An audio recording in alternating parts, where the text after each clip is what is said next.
বাড়ি এসে যেই খেলতে যাব ভাবে অমনি কালাচাঁদ মাস্টারমশাই এসে হাজির।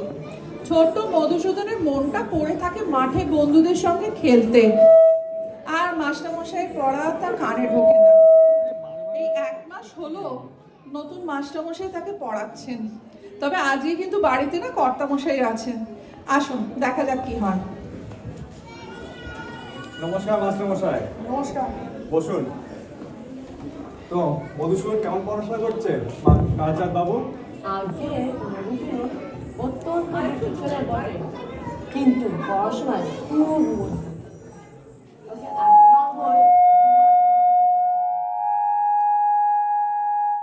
যেটা আমি পড়েছি সেটা করতে হবে বটে, তা আজ আমি এটা পরীক্ষা করে দেখি। তা দেখুন না। মাধব, ও মাধব, কাল মাস্টার মশাই এমন মার মেরেছে মুখে কোনো চচ্চড় করছে।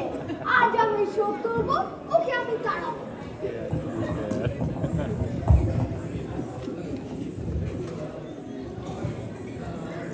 কি রে মাধব, পুরনো পড়াশোনা মনে আছে তো? যা মাস্টার মশাই বলেছে সব মনে আছে। আচ্ছা, উদ্ভিদ কাকে বলে বল দেখি। এটা মাটি ফুড়ে ওঠে। একটা উদাহরণ দে। কিছু কি বলে? শ্বশুর মশাই, আপনি আমি কিছু বলবেন না। তুমি তো পদ্য পাঠ পড়েছো, কারণে কি ফোটে বলো দেখি। কাটা এক না আর কি মশাই মানেন কেন? আমি কি মিথ্যে কথা বলছি? আচ্ছা, সিরাজ যুদ্ধটাকে কে কেটেছে ইতিহাস কি বলে?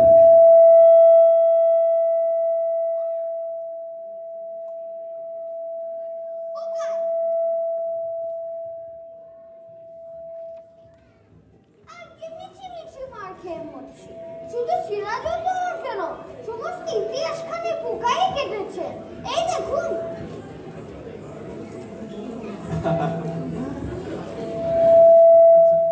তোমার ব্যাকরণ পাঠ মনে আছে তো? আছে পঠটা কি? একটা উদাহরণ দিয়ে বুঝিয়ে দাও দেখি। আগে কথা অপরাজয় বলছি। কেন বলো তো? তিনি ক্রিয়াকর্ম নিয়ে থাকেন। তোমার মাথা আগে ওটা মাথা না, ওটা পেট। আচ্ছা, তোমার অঙ্ক পাঠ মনে আছে তো? আছে ভেবে না, তোমাকে 10খানা সন্দেশ দেওয়া হয়েছে খাওয়ার জন্য। 5 মিনিট পরে যতগুলো সন্দেশ বাকি আছে তোমার ছোট ভাইয়ের কাছে যাবে। একটা সন্দেশ খেতে তোমার 2 মিনিট লাগে। 5 মিনিট পরে তোমার ভাই কতগুলো সন্দেশ পাবে? ওটাই নয়, কেমন করে? সব খেয়ে ফেলবো, দিতেই পারবো না। আচ্ছা, একটা বট গাছ প্রত্যহ 2 ইঞ্চি করে বাড়ে। যে বট গাছ এই বৈশাখে 10 ইঞ্চি উঁচু ছিল, পরের বৈশাখে কত ইঞ্চি উঁচু হবে? যদি পেকে যায় তাহলে আমি বুঝতে পারি না। যদি বরাবর সিধে ওঠে তাহলে মেপে নিলেই হবে। আর যদি শুকিয়ে যায় কোনো কথাই নেই। মার লোকে তার বুদ্ধি হয় না। লক্ষ্মী ছাড়া এমন মার মেরে দেবে তোমার পিঠ লাল হয়ে যাবে, তবেই তুমি সিধে হবে। কালাচাঁদ বাবু, এটা আপনার ভ্রম। মারপিট করে খুব কম কাজই হয়। কথায় আছে, গাধাকে পেটালে ঘোড়া হয় না, কিন্তু অনেক সময় ঘোড়াকে পেটালে গাধা হয়ে যায়। অধিকাংশ ছেলে শিখতে পারে, কিন্তু অধিকাংশ মাস্টারমশাই শেখাতে পারে না। আপনি আপনার বেদ নিয়ে প্রস্থান করুন, ততক্ষণ মাধব পিঠটা জুড়ুক, তারপর আমি ওকে পড়াবো। বাঁচা গেল।